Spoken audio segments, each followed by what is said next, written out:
going on, everybody? Welcome back to another page of the playbook. This is Nate bringing to you guys another AFC North in-depth dive. Today we're going to be talking about the Cincinnati Bengals and what we can look forward to in this 2024 NFL season. Before we get into today's video, guys, I just want to give a special shout out to today's sponsors, starting with Goldfine and Bowles, lawyers for the injured. Personal injury, workers' compensation, those are their two things, but any sort of legal advice, they're the people to call. Give them a phone call, 309-673-5144. Tell them we sent you, okay? And I'd also like to shout out SeatGeek for sponsoring today's video as well. Use promo code PlaybookSports on their website to get $20 off your first purchase of $30 or more. Let's get back to the video. So before we get going here, let's talk 2023 just a touch. Obviously, kind of a lost year for the Bengals, which was so disappointing because going into that year, you're like, this is the year, right? You've got T. Higgins, you've got Chase, you got Burrow, you've got Mixon, you've got Tyler Boyd. All these guys are still here. They're all under contract. We're good to go. And it just fell apart, right? Obviously, we had the injury to Joe Burrow. That was huge. And Jake Browning looked good-ish for a backup QB, right? But that's not who you want out there. That's not Joe Burrow. Let's not kid ourselves. And now going into this year, no Tyler Boyd, no Joe Mixon, both gone. So just the fact that they have Burrow back healthy along with Jamar Chase and T. Higgins has this team kind of predicted anywhere from 10 to 12 wins, I would say. And they're going to be right in the thick of the race for the AFC. But did they do enough to the roster to improve it and keep up with the AFC North? If you guys have seen my recent videos, Pittsburgh and Cleveland, I think both of them are going to be very, very tough outs. They're going to be solid teams. The AFC North is still absolutely stacked, top to bottom. There's not one pick-on-us team. They don't have a New England Patriots, right? They don't have some crappy team that just is going to get pumped every time they play them. So I've got some concerns about the Bengals. Let's talk about them. But before we get going, if you guys like today's video, make sure that you like the video. You have no idea how much it helps the video get pushed out to more and more people. Make sure you comment down below what you think. Let's get into this. I'm going to start at coaching like I always do. I think Zach Taylor's done a really solid job as the head coach of this football team. And he's going into his sixth season in this role. And when you look at his background being on the offensive side of the ball, that's what I'm going to look at when I evaluate him as a head coach because that's sort of his thing. He calls the plays. Last year, with a hobbled Jamar Chase, a backup quarterback, and Jake Browning, he still had the offense performing well. He had Joe Mixon performing well, even though he is not in his prime anymore. He still had the boys humming, and I think that I have to give him some props and some credit for that because when you get an offense rolling that just lost their consensus top 5 QB and still post a winning record in those games that he missed, nothing to dismiss there. Yes, they did lose offensive coordinator Brian Callahan, who's the new head coach in Tennessee, but Zach Taylor was calling the plays in Cincinnati. Nothing changes here. So how much really did Callahan have? A hand in it. I know Callahan is a really good coach, and Tennessee should be happy to have him, but Zach Taylor was calling the plays. So it's not like losing Callahan is going to make this team fall apart offensively. Heavy through the air, pass-heavy approach, and they still have all the great weapons. So I like their offense moving forward. And defensively, Lou Anarumo back for his 6th season in Cincinnati, as well as Zach Taylor. He's been there with him from the beginning. Coming off of, honestly, I think a pretty impressive year defensively. Runs a 4-3 base defense, relies on edge rushers getting home, and outside linebackers that are more so coverage guys, so, base 4-3. This kind of a scheme works well for the Bengals, especially when you consider the fact that they've got someone like Trey Hendrickson who racked up 17.5 sacks last year. Now, I know he's got the contract issue, so we'll see how much plays into that. But they've got the edge rushers to run this defense, and they also rely on their linebackers to tackle and be playmakers in the open field. The D-line eats up all the blocks. You've got 3 linebackers that have to make plays, and they did last year if you think about it. Linebacker Logan Wilson, 135 tackles, 4 interceptions. He's covering tight ends. He's making plays in the run game. That is a perfect kind of middle linebacker and just linebacker in general for this sort of defense. I think he's perfect in that role. Anarumo has been very solid in Cincinnati the last 6 years, and I'm a big fan of consistency. I cannot say it enough. When you are able to keep the same coaching staff, that's huge. That's absolutely huge. I like the coaching here. Again, another really strong coaching group in the AFC North, with not a whole lot of change, because why would you? All right, let's look at the Cincinnati Bengals depth chart. QB, obviously, it's Joe Burrow. Browning showed himself to be a good backup QB if needed. Hopefully he's not needed. Joe Burrow's the guy here. Let's just call it what it is. He's a top 5 quarterback in the league. He's getting paid like one. He's going to be great. This QB room is still a top 5 QB room in the NFL because Joe Burrow's in it, okay? So we can move on from there. Running back, Joe Mixon out. Zach Moss in. And once again, Chase Brown will be the backup. I think this is a step back in the RB room. Moss is younger, 26 years old, but he's never rushed for over 800 yards in a single season, and only once in his 5-year career has he even had 200 total touches, and that was last year, 210. Can he be a lead back? Can he be your do-it-all RB who catches 50, 60 passes out of the backfield, picks up 220, 250 carries? I'm not so sure. And then you're relying even more on Chase Brown, and Chase Brown has showed some in some stints, but he's not the guy either. I just think this was kind of a step back. Joe Mixon, I think, still has juice. I hate to see him go. Wide receiver room, you got the two top guys. You got Jamar Chase, you got T. Higgins, one of, if not the best duo of wide receivers on the same team in the entire NFL. That's plenty for this room to be excellent. It does stink to lose one of the best number 3 receivers in the NFL in Tyler Boyd, but they couldn't afford to keep this room together forever, and eventually you're going to start losing pieces. That's just how the NFL works. When you have so much talent, people are going to leave. So Tyler Boyd leaving and following Callahan to Tennessee, it stinks. And this might be the last year for T. Higgins also, since he's on the franchise tag and he's going to get paid, and he hasn't gotten a long-term deal yet from Cincinnati and is unlikely to get one, in my opinion. So they've got to run it this year. I do like their third-round pick, Jermaine Burton out of Alabama. I think upside for him is a number 2 receiver. He could be the T. Higgins receiver next year if T. Higgins walks. Good separator, good speed, solid hands, able to run routes at all 3 levels. Just doesn't really have elite size for the position, but he's a very solid receiver out of Alabama. I like him. I like that guy to fill in if needed. And then obviously you've got Jamar Chase, so you've got a bona fide alpha. Tight end position, you've got Mike Gesicki listed as the starter. This position group does not get me excited at all. Mike Gesicki telegraphs. I mean, he can't block. So if Mike Gesicki's on the field, it's like a 90% chance of a pass play. 90% chance they're passing. So you can pass commit. I thought Eric All was an all right pick for the future, but again, Gesicki's listed as the starter. I think he just telegraphs the offense way too much. He did it in Miami. He did it in New England. He's going to do it in Cincinnati. All right, let's talk about this offensive line, Bengals fans. This is the group to watch.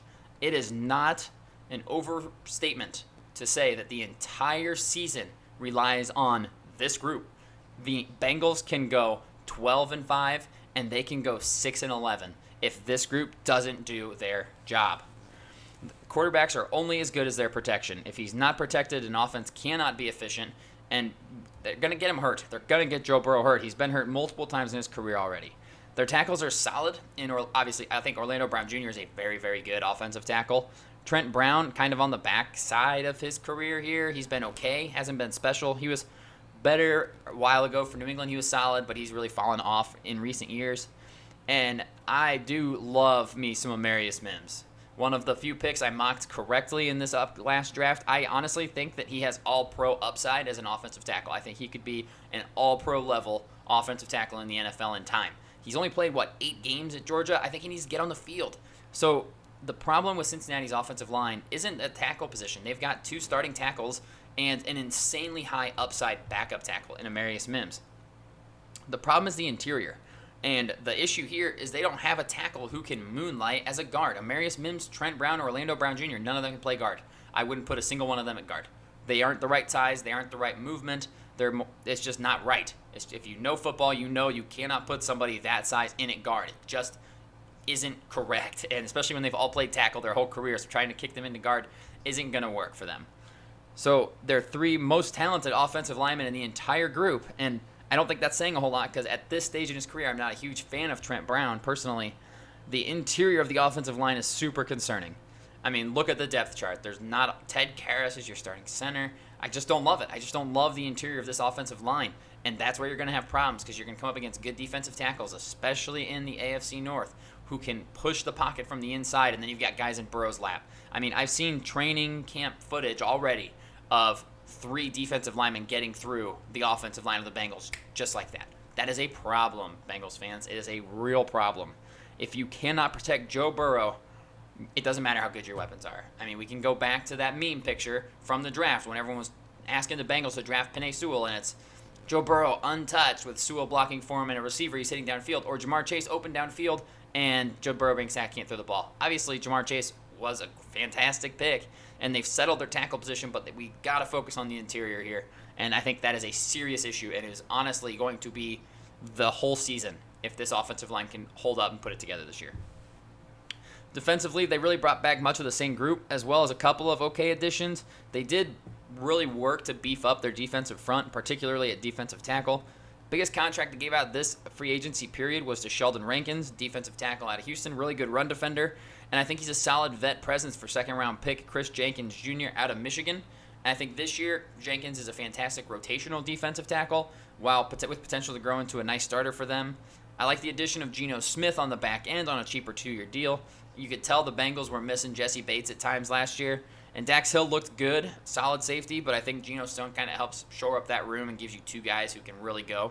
So I like those moves. Again, not a ton of change on the defensive side of the ball here. Not a lot out, not a lot in, just kind of retooling just a little bit. So that's the depth chart for the Bengals. Obviously, the whole season comes down to the offensive line position. That's what I think. So let's talk about their schedule. Let's get into their 17-game schedule and predict every single game for the Cincinnati Bengals this year. And again, I'm not predicting injuries. So in this scenario, the Bengals starting 5 offensive line don't lose anybody. Now, is that how it's going to work in real life? Absolutely not. That's just not the way this goes.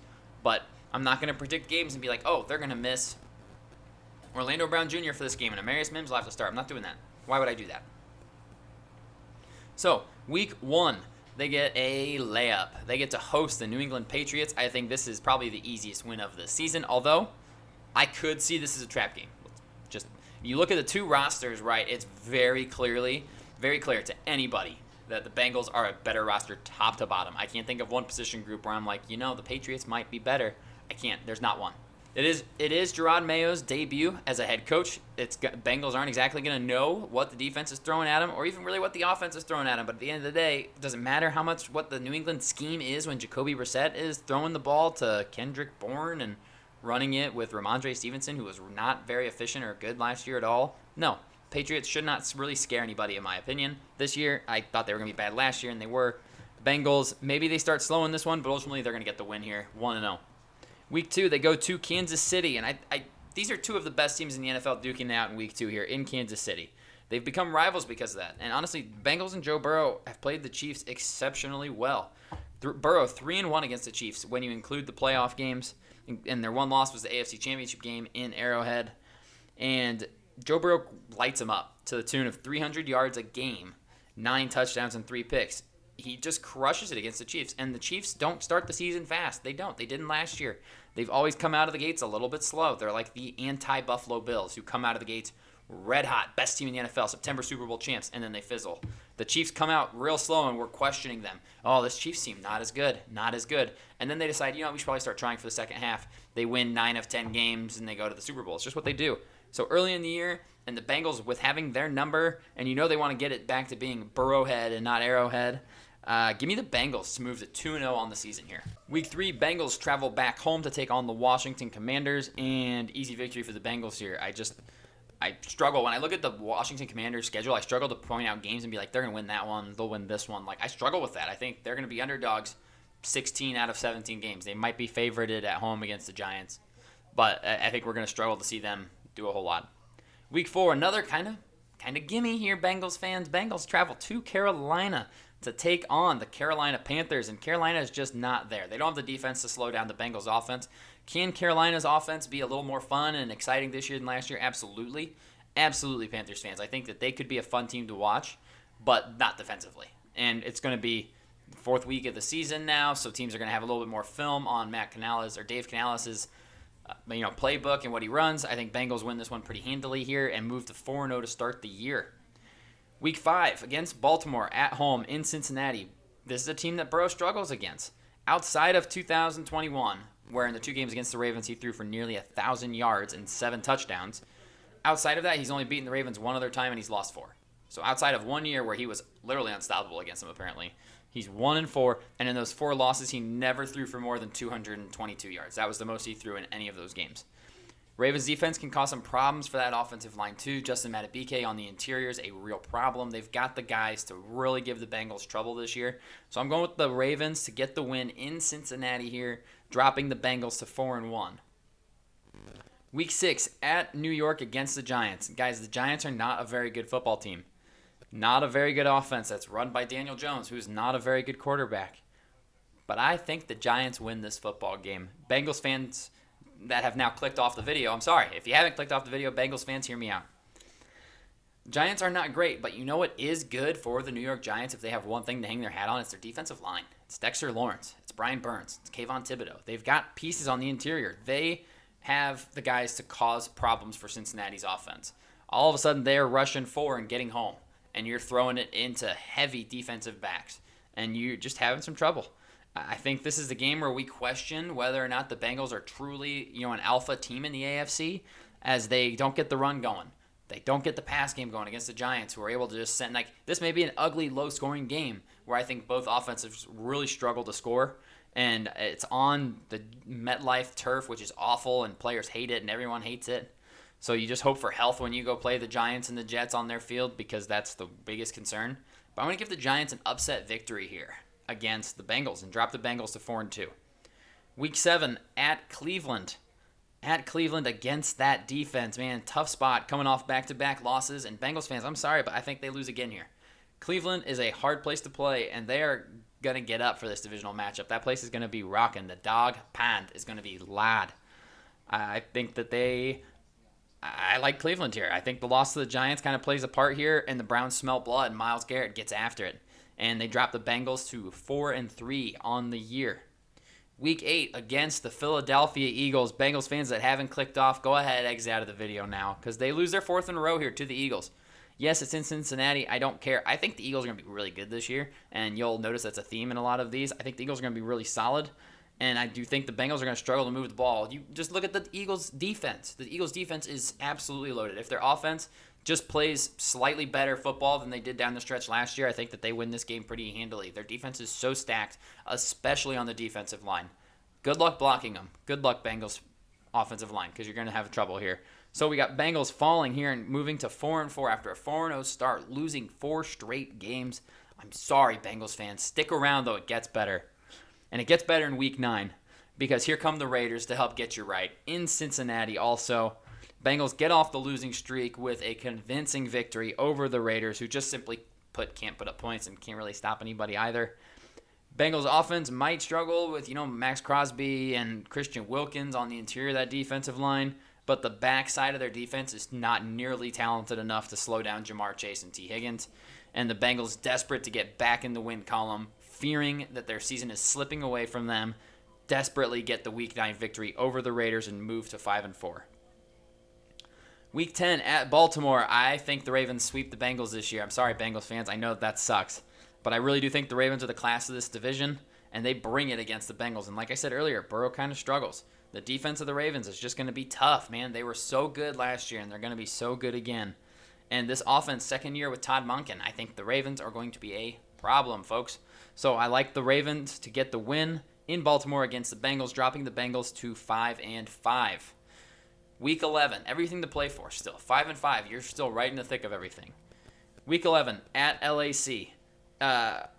Justin Herbert's already hurt. The Hall of Fame game just happened, and Justin Herbert is already hurt with a hurt foot problem. And let's just be honest with ourselves, Herbert's the only chance for success over there. He's all that they have. And even then, their defense isn't going to be able to slow down the Bengals at all. They're going to have trouble to run the ball against the Bengals' defensive front. Bengals get a much-needed win here heading into their bye, moving them to 6-5. Week 12, a little bit of a later bye week here for them. I typically like it right in the middle. That's just my thing. I'm a big fan of a middle-of-season bye because they might drag a little bit, and you'll kind of, they don't exactly limp into it 2-2 in their last 4 games here, but they could use the week off for sure, probably a week sooner. Week 13 against Pittsburgh in Cincinnati. Love the Bengals here in this spot, at home and coming off of a bye. They're rejuvenated. The place is going to be pumped up for the Steelers game. They'll be the fresher team, and they're the more talented team, just personally. They will have to put some help on whatever side TJ Watt is coming from. I would probably not have Mike Gesicki try and help block, but I like the Bengals to win a low-scoring slugfest of an AFC North grudge match at home, moving them to 7-5. Week 14, the Bengals will travel to Dallas to take on the Dallas Cowboys. Dallas is so good at home. They've got weapons to keep up in the score against Cincinnati, and they have a defense that can slow them down. I think Micah Parsons gets 3 sacks in this game. I think he could be Defensive Player of the Year, spoiler alert. And I think Cincinnati's going to have to drop back a ton to drop back and pass a ton to try and keep up on the scoreboard, which will allow Dallas's pass rush to tee off. So I got Dallas taking the win at home here, moving the Bengals to 7-6. And then it gets fun, Bengals fans. Week 15 at Tennessee. Revenge game for Brian Callahan? I don't think so. Bengals go into Tennessee and they blow them out. I think this is a grade A ass whipping. Bengals need to get hot just to really sneak into the playoffs at this point, sitting at 7-6. I think they put the AFC on notice with the demolition of the Tennessee Titans in Tennessee here, moving the Bengals to 8-6. Week 16 against Cleveland. While they got pushed around in Cleveland, Cleveland's defense was not remotely as good on the road as they were at home. Being the home team here is huge. And like I've said in other previous videos, as the home team in the AFC North, I like you against the other AFC North teams. All these teams are so similar. Just so physical. So in your face. AFC North football is a brutal brand of football, and I typically like to go with the home team in these matchups. So I got the Bengals winning this one, moving to 9-6 and rounding into form, folks. Playoffs are coming. Week 17 at home against Denver. I don't think Denver has a chance in this game. I don't believe in Denver at all this year. Bengals should be able to move the ball up and down and slow them down on offense as well. This feels like a 27-10 victory for the Bengals at least. So Bengals 3 wins in a row here, moving them to 10-6, firmly in the playoffs, maybe fighting for their division here, but firmly in the playoff race for sure. And Week 18, this game might be their first playoff game. This may be a winner gets in, loser goes home sort of deal as they travel to Pittsburgh to take on the Steelers. With each team, I think, fighting for a playoff spot. But the Bengals just turn it on at the end of the year when their backs are against the wall. This is a game that the Bengals go into Pittsburgh and win, knocking off the Pittsburgh Steelers, get an Week 18 win to move them to 11-6 on the year, cementing them as arguably the hottest team going into the playoffs, likely as a wild card team, but still at 11-6, you can't hate it. So that's what I've got, 11-6 for the Bengals, and just kind of to wrap all this up, like I said, we don't predict injuries here. I'm not going to sit here and say, well, if Burrow gets, no shit. If Burrow gets hurt, they're going to suck. They're going to be not nearly as good. Of course they're not. Well, if Burrow gets hurt and Chase, of course they're going to be bad if that happens. I'm not predicting that. This is roster as is, folks. So, like I said earlier, that being said, this just assumes perfect health on the offensive line, which just does not happen in the NFL. It's so rare. If they lose one of their starting interior offensive line, this season could be a disaster quickly. Like I said, they can win 11 games. They can win 6 games also if the offensive line crumbles. They've got to keep Burrow upright to reach their ceiling this year.